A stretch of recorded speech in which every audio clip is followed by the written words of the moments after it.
تو میں نے اپنی ہر خبر میں یہی لکھا کہ کیونکہ دکھائی یہ دے رہا ہے کہ 50% سے نیچے دونوں کینڈیڈیٹ، اور یہاں پر قانون ہے کہ اگر ایک کینڈیڈیٹ جو ہے وہ 50% سے اوپر ووٹ نہیں لے پاتا، بے شک اس کا بہت بڑا مارجن ہو اس کے رنر اپ سے، لیکن اس کے باوجود وہ رن آف الیکشن میں جائے گی یہ بات.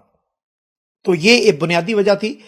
لوگوں کو شاید یہاں کے قانون کا نہیں پتا تھا، انہوں نے اپنے قوانین کے مطابق اسے ونر قرار دے دیا اور انہیں کلچدار والوں کو لوز کروا دیا الیکشن پہلے مرحلے میں. اب گیلانی صاحب آپ نے دیکھا ہوگا کہ آپ کے ساتھ بھی کوریج کرتے رہے، ٹی وی بھی دیکھا، آپ نے سب کچھ دیکھا کہ یہاں پر جو ہے وہ تقریباً پہلے رزلٹ بڑی تیزی سے آیا اور اس کے بعد جو ہے وہ تقریباً آخری 2 گھنٹے تھے، تقریباً 1 بجے کے بعد وہ رزلٹ جو ہے 49.5 پہ آ کے رک گیا تھا. اس کی کیا وجہ تھی اور اس کی وجہ سے کیا کیا پرابلم کھڑی ہوئی، یہ کچھ ہے آئیڈیا آپ کو؟ ایک تو سب سے پہلے مجھے یہ لگتا ہے کہ اس الیکشن نے 3 چیزیں جو ہے خاصی واضح کر دی میرے خیال میں. جو اوپینین پولز تھے، اوپینین پولز یہ تو اشارے دے رہے تھے کہ اگلے راؤنڈ میں الیکشن ہوگا، لیکن سبھی آلموسٹ میکسیمم اوپینین پولز کلچداروں کو آگے کر رہے تھے. اور وہ اردوغان، لیکن جس طرح سے جو ہے اردوغان نے جس طرح سے جو ووٹ حاصل کیے، اور خاص طور پر جو یہ اناتولیا کا بیلٹ ہے اور یہ بلیک سی کا بیلٹ ہے، اس میں جس طرح سے انہوں نے ووٹ حاصل کیے انکمبنٹ ہوتے ہوئے، یہ ایک بہت بڑا کمال ہے ان کا. یہ اور ایک تو اس الیکشن نے یہ کہا کہ آپ بہت زیادہ اوپینین پولز پر بھروسہ نہیں کرنا چاہیے. یہ ویسے ریپیٹڈلی بہت سارے یہ جو ہے کنٹریز میں بھی اس طرح سے جو ہے اوپینین پولز، ایگزٹ پولز جو ہے نا بہت زیادہ صحیح نہیں ہوتے، 100% صحیح نہیں ہوتے ہیں، لیکن اس الیکشن نے ایک بار پھر ثابت کر دیا. یہ میرا خیال ہے، بات آپ کی کروں، میرا خیال ہے ترکی میں پہلی دفعہ ایسا ہوا، ورنہ اس سے پہلے اب جتنے بھی الیکشن دیکھتے ہیں وہ اس الیکشن میں دیکھتے ہیں کہ رزلٹ تقریباً 2 پوائنٹ کی جو ہے وہ فرق آتا ہے، ورنہ ادروائز بہت قریب رہا. یہ اس دفعہ تھوڑا سا کافی فرق رہا. دوسری چیز جو ہے اس الیکشن نے یہ بھی ایک ثابت کر دیا کہ یہ جو مغربی ممالک ہیں، خاص طور پر جو مغربی ممالک کا میڈیا ہے، وہ جس طرح سے جو ہے پیچھے پڑا ہوا تھا اردوغان کے، اور جس طرح سے جو ہے کلچداروں کو وہ بالکل آگے کر رہا تھا، مجھے لگتا ہے اس کا ایک کاؤنٹر پروڈکٹیو افیکٹ ہوا یہاں پر، اس کا ایک نیگیٹو افیکٹ پڑا یہاں پر گراؤنڈ پر. اور تیسری چیز تھی کہ سبھی نے جو ہے ٹرک نیشنلسٹ ووٹ جو ہے جو بالکل اس کو جو ہے بالکل انڈر اسٹیمیٹ کر دیا. مطلب اگر آپ دیکھیں اس الیکشن میں وہ جو اکانومی، رینٹس، لائف، یہ جو لیونگ آف جو لائف جو ہے وہ سب پیچھے پڑ گیا، اور جو کنٹری کی سیکیورٹی، کنٹری کی انٹیگریٹی اور کنٹری کی جو ہے آن بان اور شان وہ آگے آ گئی. جس طرح سے مغربی ممالک میرے خیال میں جو ہے، اگر کوئی کسی کو اگر کلچداروں اگر کل سیکنڈ راؤنڈ جب ہو جاتا ہے، اگر سیکنڈ راؤنڈ میں مورد الزام ٹھہرانا ہے اپنی ہار کے لیے، میرے خیال میں ان کو جو ہے مغربی ممالک کو ٹھہرانا چاہیے، جنہوں نے بہت زیادہ ان کی جو ہے بہت زیادہ پشت پنائی کی. یہاں پر لگا کہ جیسے ایکسٹرنل انٹرفرنس ہو رہا ہے، اس ایکسٹرنل انٹرفرنس کو ٹرک ووٹروں نے ایک ساتھ مل کر جو ہے اس کو ناکام بنا دیا. اچھا ڈاکٹر، میں اس میں ایک ایڈ کرنا چاہوں گا کہ جو سرویز ہیں ان کا پہلے تو جو سیمپل کا میتھڈ ہے وہ میں سمجھتا ہوں کہ اس دور میں آ کے، یعنی پہلے تو ممکن ہے جب انفارمیشن کا دور نہیں تھا تو اس طرح کے سروے کام کرتے تھے. اب پوری دنیا میں آپ اٹھا کے دیکھ لیں کہ جو سیمپلنگ کا میتھڈ ہے سروے کا، یعنی 6 کروڑ 40 لاکھ افراد کو 18,000 افراد ریپرزینٹ نہیں کر سکتے، نمبر 1. نمبر دوسرا سب سے امپورٹنٹ بات کہ سرویئر کمپنی جو ہے وہ کیا اربن ایریا سے کولیکٹ کر رہی ہے، پاپولیشن کے مطابق کر رہی ہے، یا رورل ایریا سے بھی وہ سیمپلنگ کولیکٹ کر رہی ہے، یہ امپورٹنٹ ہے. پھر آپ یہ دیکھیں کہ یہاں پر تقسیم ہے، آپ ایریاز کو دیکھیں، استنبول سے لے کے یالووا، ازمیر، انطالیہ، مولا، یہ سارا بیلٹ، اور جو نارتھ ایسٹ بیلٹ ہے وہ اپوزیشن کی فیور میں گیا ہے، جبکہ ایچ انادولو بولگے جو ہے یا کارا بولگے جو ہے وہ آل ٹوگیدر اردوان کی فیور میں. اب سیمپلنگ کہاں سے لی گئی ہے یہ بڑا امپورٹنٹ ہے. یہ میں آپ کو بتا دوں، ہوتا یہ ہے کہ اس دفعہ پہلے کبھی بھی ایسا نہیں ہوا. فرمیں جو ہے یہ سروے جو کر رہی ہیں، پہلے ہوتا یہ تھے بڑی ریئلسٹک سروے کیا کرتے تھے، حقیقی صحیح معنی میں کیا کرتے، لیکن اب ہوا یہ کہ پیسوں کی دوڑ میں یہ دو حصوں میں ڈیوائڈ ہو کے رہے. ایک حصہ جو ہے وہ برس اقتدار پارٹی کی طرف چلا گیا, انہوں نے برس اقتدار پارٹی کو دیکھا بھی نہیں جو کچھ بھی ہے. حالانکہ آپ نے دیکھا ہوگا, حمید صاحب اچھی طرح جانتے ہیں, حمید صاحب اب 2 مہینے پہلے زلزلے کے قریب, زلزلے کے بعد بھی ایردوان کی جو وہ تھی پاپولیرٹی تھی وہ 32% کے قریب تھی. لیکن ہوا یہ ہے کہ جب یہ آنا شروع ہو گئے, اپنے یہ سروے آنا شروع ہوئے, پھر خاص طور پر مغربی میڈیا نے جو مہم چلائی ایردوان کے خلاف, میرا خیال ہے وہیں سے جسے کہتے ہیں کہ وہ رخ چینج ہو گیا ترکی کے رزلٹ کا, اسی وجہ سے. حمید صاحب اس بارے میں آپ کیا کہیں گے, کیا آپ کی سوچ ہے؟ آپ تو صحیح فرما رہے ہیں کہ اس کا رد عمل ہوا ہے. جی جی, کیونکہ صاف ظاہر ہو رہا تھا اور یہ نظر آ رہا تھا کہ ایک تو پہلے امریکی صدر جو بائیڈن, جب وہ نائب صدر تھے وہاں کے, صدر اوباما کے دور میں, تو انہوں نے کہا تھا, یعنی سر عام انہوں نے کہا تھا کہ ساری کوششیں ہو گئی ہیں, بغاوت بھی کروائی گئی ہے, سب کچھ ہوا ہے, لیکن اس صدر ایردوان کو نہیں ہٹا سکے. تو اب یہ ہے کہ ہم جو اپوزیشن ہے اس کو سپورٹ کریں گے صدر ایردوان کو ہٹانے کے لیے. ایک تو یہ بات تھی. دوسری بات یہ کہ ہم نے دیکھا کہ جرمن اخبارات میں اور برٹش اخبارات میں آخری دنوں میں جو صدر طیب ایردوان صاحب کی جو کردار کشی کرنے کی کوشش کی, اور اس کو یعنی اس طرح کی چیزیں کی کہ اب ان کو جانا چاہیے, حالانکہ ان کا کوئی حق نہیں بنتا. تو اس کا رد عمل ہوا اور ترکی عوام نے یہ ثابت کر دیا کہ وہ باہر سے کسی قسم کی مداخلت برداشت نہیں کر سکتے. تو انہوں نے اس کے مقابلے میں یہ جو ہے بڑھ چڑھ کے صدر ایردوان صاحب کو ووٹ دیا. اور ایک اور فیکٹر جو بہت اہم ہے وہ یہ ہے کہ حزب مخالف کی جماعتیں جو متحد ہیں وہ یہ سمجھ رہے تھے کہ جو زلزلے کا علاقہ ہے, زلزلہ زدگان کو, یعنی انہوں نے پروپیگنڈا کیا کہ حکومت فوری طور پہ نہیں پہنچ سکی. تو اتنا وہ ایک طرح سے وہ آپٹیمسٹک ہو گئے تھے کہ وہ جو 13 ملین لوگ ہیں وہاں کے زلزلہ زدگان جو ہیں, وہ تو بس ہمیں ووٹ دیں گے کیونکہ وہ گورنمنٹ سے نالا ہیں کہ ان کی مدد نہیں کی گئی. حالانکہ چیزیں اس کے برعکس تھیں اور یہ چیزیں بعد میں ثابت بھی ہو گئی. تو میں سمجھتا ہوں کہ لوگوں کا رد عمل یا لوگوں کی نفسیات کو پڑھنا جو ہے وہ اتنا آسان کام نہیں ہے جتنا کہ سرویئرز نے اپنے مختلف سرویز میں شو کیا تھا. گیلانی صاحب آپ سے کوشچن کریں گے. آپ نے دیکھا, ہم لوگ اکٹھے تھے اس دن, لائیو پروگرام کر رہے تھے, آپ نے دیکھا کہ پھر رزلٹ جو ہے تقریباً ترکی میں 9 بجے کے قریب آتا. یہ اس دن 6:30 بجے آنا شروع ہو گیا. پہلے بڑی تیزی سے آیا, ایردوان کو 67% تک یہ لے کر گئے. پھر آہستہ آہستہ رزلٹ جو ہے وہ نیچے آنا شروع ہوا, ایردوان کے حق میں نہیں رہا بلکہ کلچدار اوپر جانا شروع ہو گیا. اور پھر ایک تقریباً 3 گھنٹے تک رزلٹ جو ہے وہ رکے رہا, جس کے بارے میں جو ہے اپوزیشن بڑے الزامات لگا رہی ہے کہ اس میں گڑبڑ ہوئی ہے. آپ کے خیال میں کوئی گڑبڑ ہوئی ہے یہاں پر؟ مجھے لگتا ہے کہ وہ جو پہلے جو ریزلٹس آ رہے تھے وہ بعد میں جو آ گیا میڈیا میں آ ہی گیا تو پتہ چل ہی گیا کہ وہ آفیشیل چینل سے وہ آ رہے تھے, آفیشیل چینل سے رزلٹ آ رہے تھے, وہ دونوں طرف کے رزلٹس نہیں دے رہے تھے اس وقت. لیکن مجھے لگ رہا ہے کہ پہلے راؤنڈ سے ہی بہت ہی کانٹے کا مقابلہ تھا. پہلے راؤنڈ سے ہی میرے خیال میں شاید 1 یا 2 بار جو ہے بیچ میں شاید کلچدارو کچھ پوائنٹس آگے ہو گئے, اوپر ہو گئے تھے, لیکن کانٹے کا مقابلہ بہت پہلے سے ہی تھا. جب کیونکہ ہم جب اس وقت جب ہم پروگرام کر رہے تھے, آپ کی وجہ سے ہم ایک انڈیپینڈنٹ یہ چینل سے غیر جانبدار چینل کے ذریعے ہم دے رہے تھے, اس لیے جو ہے ہمارے ریزلٹس اور جو ریزلٹس ٹی وی دکھا رہے تھے ان میں تھوڑا ڈفرینس آ رہا تھا. لیکن ہم کوشش کر رہے تھے اس وقت کہ ہم وہ رزلٹ دیں جو بالکل جو ہے الیکشن کمیشن کے پاس رزلٹس ہیں, وہی رزلٹس ہم آگے پہنچا رہے تھے, آگے دے رہے تھے. جو رزلٹ آفیشیل چینل سے آ رہے تھے, میرے خیال میں اس وقت آفیشیل چینلز کو بھی یہ کرنے کی کوئی ضرورت نہیں تھی, کیونکہ یہ سائیکولوجیکل گیم اس وقت کھیلنا کوئی مطلب ہی نہیں بنتا تھا. یہ اگر انتخابات ہو رہے ہیں, لوگ ووٹ ڈال رہے ہیں, اس وقت یہ سائیکولوجیکل گیم کھیلی جائے تو اس کا مطلب بھی بن جاتا. اس وقت کوئی مطلب ہی نہیں بنتا تھا وہ سائیکولوجیکل گیم کا. لیکن دوبارہ پھر یہ کہہ دوں, جس طرح سے جو ہے اردوغان صاحب نے جو ہے جو پریزیڈنٹ اردوغان نے جو ووٹ لیے, جو لیے یہ ایک انپریسیڈنٹڈ تھا, یہ کسی کے وہم و گمان میں نہیں تھا یہاں پر.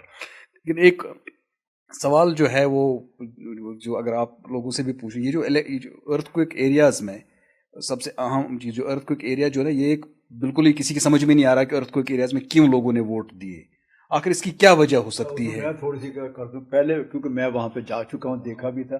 شروع میں تو جو پہلے 2 دن حکومت کی طرف سے میرا خیال کچھ زیادہ نہیں کیا گیا, حکومت کو پتہ ہی نہیں چلا کہ ہوا کیا ہے. پہلے 2 دن حکومت نے محسوس بھی کیا, حکومت نے کہا بھی ایک کوتاہی ہو گئی ہم لوگ, جس کی رجب طیب ایردوان نے معذرت بھی کی تھی.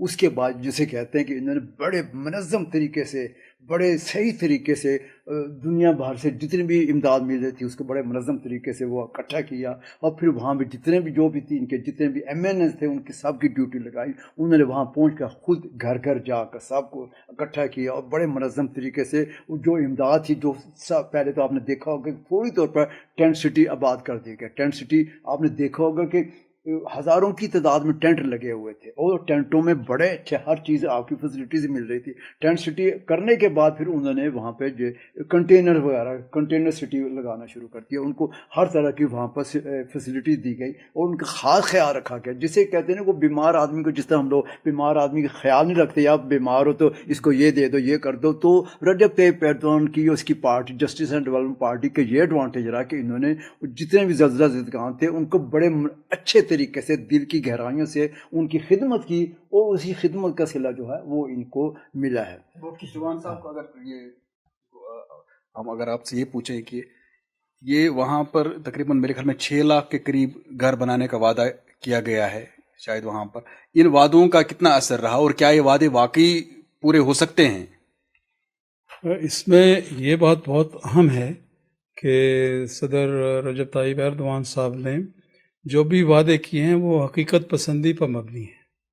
یعنی انہوں نے یہ نہیں کہا کہ ہم آپ کو, جیسا کہ اپوزیشن نے کہا کہ ہم سب کو مفت میں گھر بنا کے دیں گے اور یہ کریں گے وہ کریں گے, اس طرح کا کوئی وعدہ نہیں انہوں نے کیا. اور مزے کی بات کر رہا ہوں, آپ نے دیکھا ہوگا کہ پچھلے جتنے بھی زلزلے وغیرہ عوان میں آیا تھا, کچھ آیا تھا, انہوں نے کر کے دکھایا ہے. استنبول میں ہے, یلووا میں ہے, سب کچھ انہوں نے کر کے دکھا دیا. شاید یہی وجہ تھی. پلیز. ہم شروع سے آپ کو یاد ہوگا کہ ہم اپنے پروگراموں میں یہ کہتے آ رہے ہیں کہ ماضی کی کارکردگی اس الیکشن میں بہت زیادہ کاؤنٹ کرے گی, اور ہم نے دیکھا کہ جہاں کہیں بھی زلزلہ آیا, چاہے وہ بلیک سی کے ایریے میں ہو, چاہے وہ الازا اور ملاتیا میں ہو, چاہے وان میں ہو, سب لوگوں کو انہوں نے گھر بنا کے, وہاں اسکول بنا کے, ہر چیز, ہر قسم کی سہولتیں مہیا کر کے ثابت کر دیا, اور جتنا ٹائم دیا اس ٹائم فریم کے اندر اندر وہ ساری چیزیں انہوں نے مکمل کر کے دی.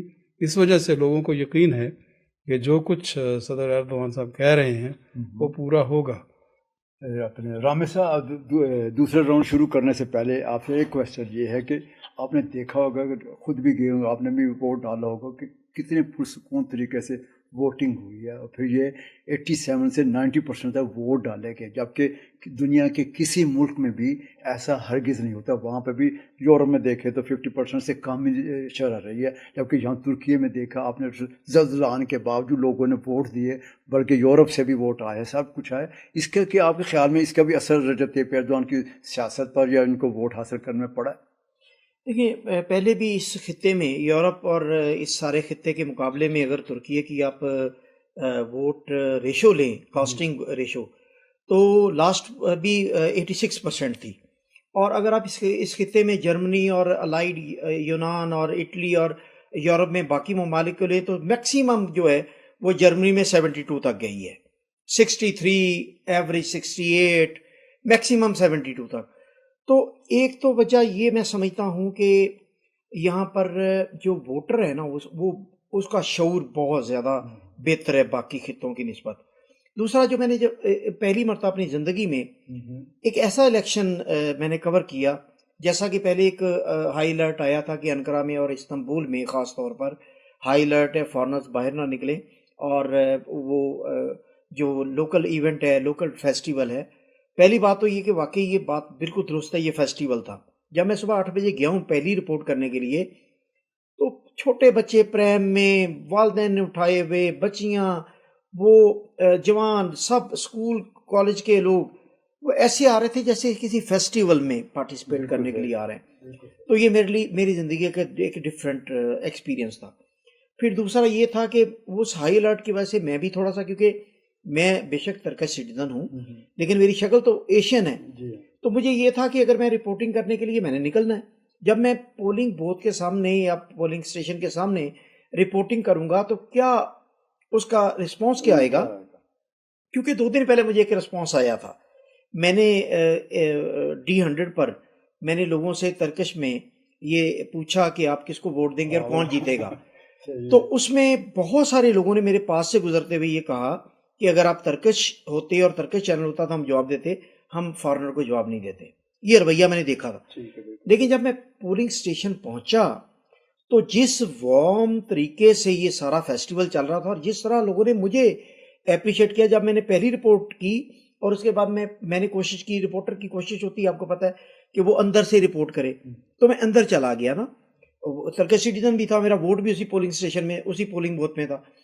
تو میں جب اندر گیا تو اندر سے میں نے رپورٹنگ کی، فوٹیج بھیجی، تو ایک انتظامیہ میں سے شخص آئے، انہوں نے مجھے ترکش میں کہا کہ جب آپ فارغ ہو جائے نا تو اندر چائے اور کھانے کے لیے بھی انتظام ہے، آپ آ جائیے گا. تو میرا حوصلہ بہت بڑا، میں نے کہا یار یہ بالکل وہ جو اس طرح کے ریومرز تھے کہ بڑا خطرناک ہو سکتا ہے. پھر میں نے کچھ 5-7 پولنگ اسٹیشن وزٹ کیے، بیلک دوزو، باشک شہر، باچے کینٹ، آسانی آٹ، مختلف جگہ پر میں گیا. تو بہت خوبصورت، میں نے اپنی زندگی کا ایک ڈفرینٹ ایکسپیرینس کیا ہے. It was not an election, it was a festival in my بالکل ٹھیک کہہ رہے ہیں. خواتین و حضرات، ہم دوسرا راؤنڈ شروع کرنے سے پہلے آپ کو یہ ایک دفعہ پھر بتاتے چل جائیں، اپنے تیسرے راؤنڈ میں یہ بتائیں کہ ترکی میں آئندہ جو غیر ملکی ہے ان کے بارے میں حکومت، جو موجودہ حکومت ہے، اگر سنان اوان کے ساتھ کیا کچھ معاہدہ کرتی ہے، ایگریمنٹ کرتی ہے، تو کیا رویہ اختیار کرتی ہے، کیا صدر رجب طیب ایردوان ان کو واپس بھیجنے کے لیے تیار ہیں کیونکہ انہوں نے ایگریمنٹ اس بارے میں کیا کچھ کیا، کیا پروگرام بنایا، یا پھر اپنے کمال کلچدارولو جو ہے کیونکہ ان کی سوچ اور سنان اوان کی سوچ ایک جیسی ہے، اس بارے میں ہم آپ کو آگاہ کریں گے. لیکن اب دوسرا راؤنڈ ہے، دوسرے راؤنڈ میں ہم یہ بات چیت کریں گے کہ دوسرے راؤنڈ میں 28 مئی کو جو دوسرا راؤنڈ ہونے جا رہا ہے، اس بارے میں آپ کو کیا لگتا ہے گیلانی صاحب کہ دوسرے راؤنڈ میں کون جیت سکے گا؟ میں سب سے پہلے جو نا آپ دونوں سے یہ سوال ایک کرنا چاہ رہا ہوں کہ اردوغان صاحب کو جو نا 49% ووٹ ملے ہیں، لیکن ان کی پارٹی کو صرف 35% ووٹ ملے. آخر اس کی کیا وجہ ہے؟ اگر اس پر آپ روشنی ڈالیں. ہاں، دیکھا جائے پارٹی اور صدارتی سسٹم میں یہ پورے کا پورا اتحاد تھا.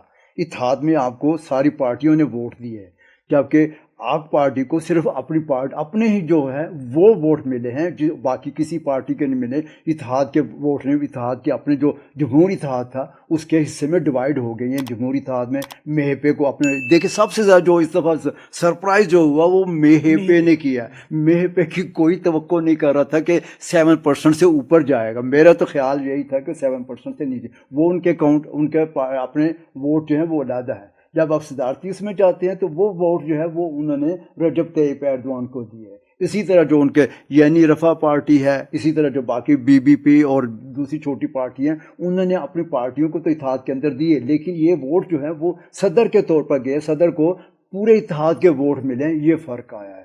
جی ہاں حمید صاحب، اس بارے میں کچھ آپ روشنی ڈالنا چاہیں تو.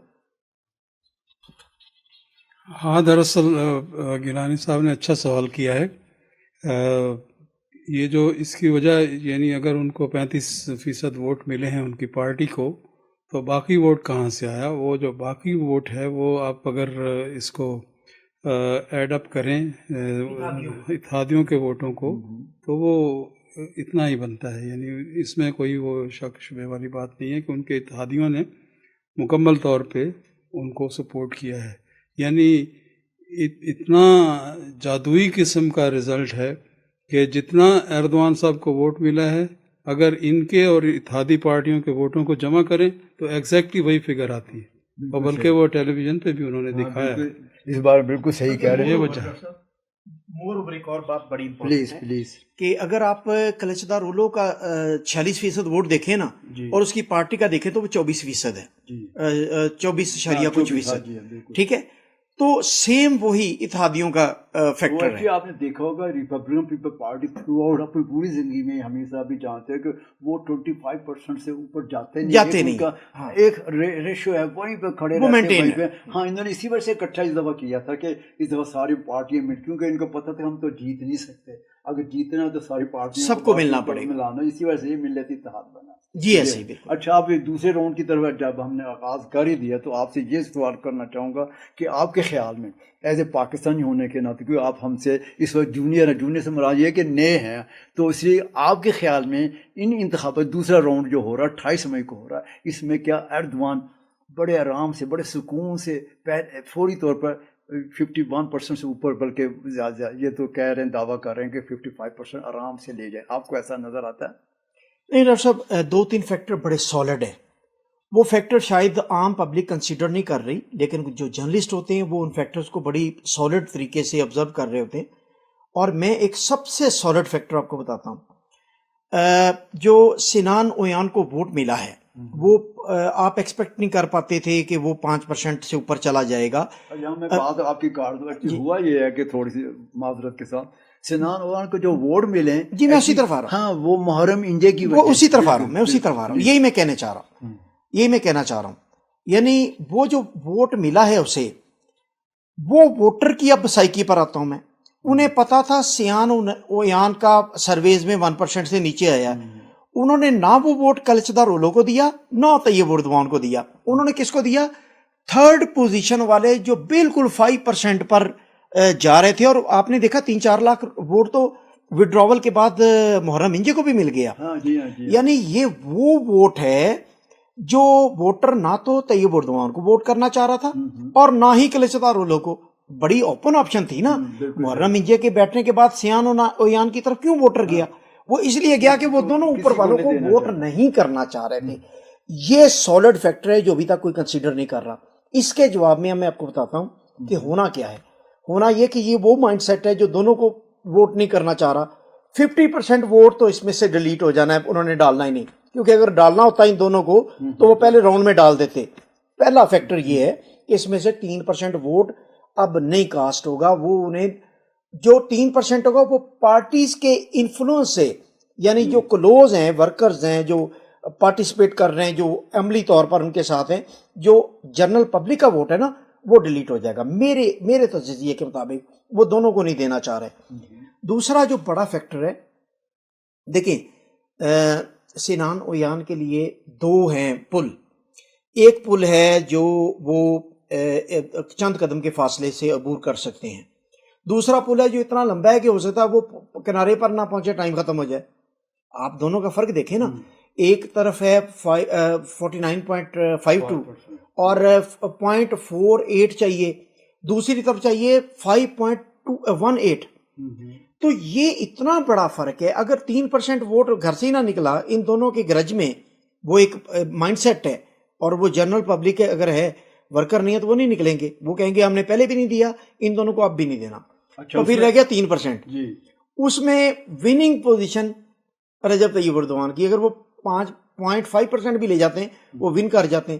اور دوسرے کے لیے کلچدار اولو کے لیے بڑا لمبا سفر ہے اور پلسرات ہے, اگر وہ عبور کر جائیں تو یہ بڑا مشکل دکھائی دے رہا ہے میرے خیال میں. لیکن اس میں ایک چیز ایڈ کرنا چاہوں گا, آپ صحیح کہہ رہے ہیں, اور یہ ہے کہ سنان اوان ہے اور کمال کلچدار اولو, ان کے امید اوزدا جو ہے پارٹی ظفر پارٹی کے چیئرمین, ان کے ساتھ کمال کلچدار اولو کی کل ملاقات ہوئی, جبکہ سنان اوان کی صدر رجب طیب ایردوان کے ساتھ ملاقات ہوئی. لیکن جب آپ دونوں کے چہرے دیکھتے, جب وہ کرتے ہیں انالائز کرتے ہیں, تو آپ کو امید اوزدا اور کمال کلچدار اولو وہ, کیونکہ امید اوزدا بیان دے رہے تھے کہ جو کچھ کمال کلچدار اولو نے بیان دیا ہے وہ ایسا بیان ہے جیسے میں اپنے منہ سے بیان دے رہا ہوں, جس کی انہیں بھرپور یہ اس سے بڑھ کر تائید ہو ہی نہیں سکتی.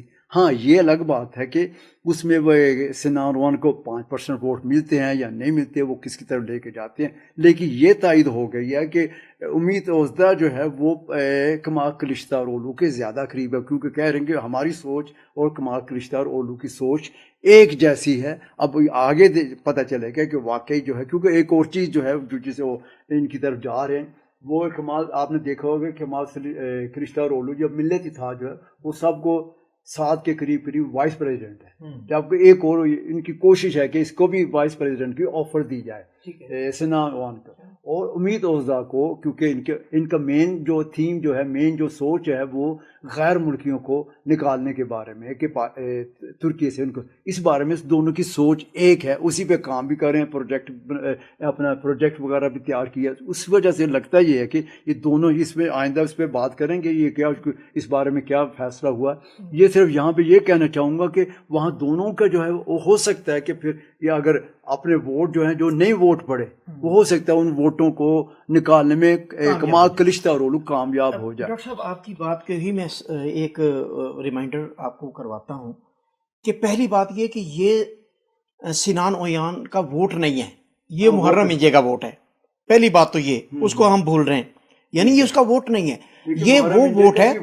اچھا سنیں, چلیں وہ 2% 3% ہوگا, وہ بھی ووٹ جو ہے نا وہ ایکچولی ایردوان کو نہیں جائے. کیوں نہیں جائے گا کہ محرم انجے بڑا جسے کہتے ہیں کہ سیکولر ٹائپ بنتا ہے اور اتا ترکزم کے پابندی کرنے والا بندہ. اس کے جتنے بھی ووٹر جو ینگ جنریشن جسے ہم زیڈ جنریشن کہتے ہیں وہ سب کی سب جو ہے وہ میرے خیال میں, اب یہ تو بتائے گا لیکن ایسا لگ رہا ہے. وہ میری بات سنیں, وہ تو 3% میں کہہ رہا ہوں کہ نہیں نکلیں گے, وہ نہیں دیں گے ووٹ. وہ اگر کلچدار رولوں کو دینے ہوتے نا پہلے راؤنڈ میں دے چکے تھے, نہیں دینے انہوں نے اردوان کو بھی نہیں دینے, وہ نہیں نکلیں گے جو کٹر قسم کے ووٹر ہیں, ٹھیک ہے نا.